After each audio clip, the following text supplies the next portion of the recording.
大家好，我是静，今天想和大家分享一个消耗剩香蕉的好配方。做法非常简单，而且快手。配方不加1克糖，可以说是最简单、健康、好吃的香蕉配方了。首先准备3个大香蕉，用熟透的香蕉口感会更好。去皮后压成香蕉泥。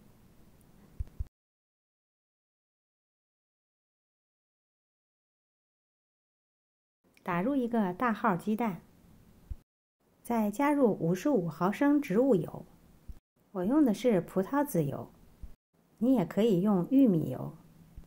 当然，如果喜欢，你也可以用融化的黄油或者是椰子油。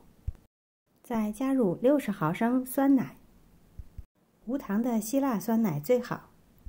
酸奶是比较浓稠的，如果你用的是比较稀的，那么适当的减量。把这些材料搅拌混合在一起，然后筛入180克低筋面粉，1小勺泡打粉大约4克，半小勺苏打粉大约2克，1/4小勺盐大约1.5克。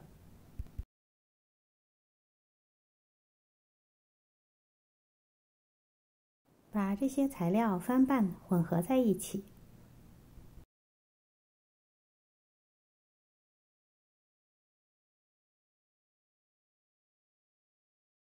再加入60克蔓越莓干。如果喜欢葡萄干的，也可以用葡萄干代替。大致的混合在一起就可以了。我今天用的是这种硅胶的吐司盒，这种不需要垫纸或者是抹油。如果没有，你也可以用这种妈粉盘，或者背着蛋糕的纸托也可以。先装入一半的面糊在烤盘里，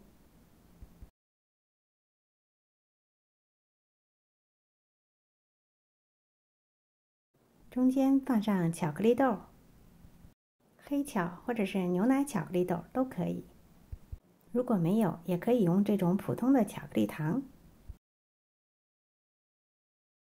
巧克力放多一些更好吃。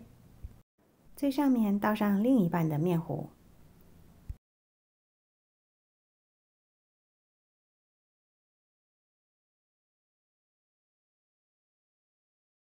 表面整理一下就可以烤了。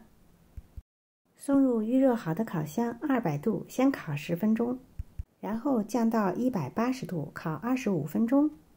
如果你用的是妈粉盘，那么烤10到15分钟就可以了。用牙签插入中间的部分，如果拔出来是干净的，那说明烤熟了。出炉后马上脱模，放在架子上自然降温。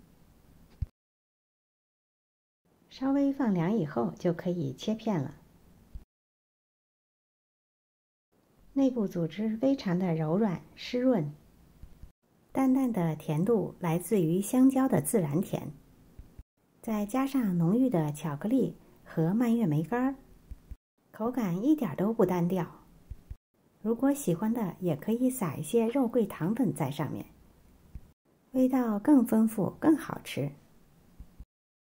肉桂糖粉可以用半小勺肉桂粉、1小勺糖混合起来就可以了。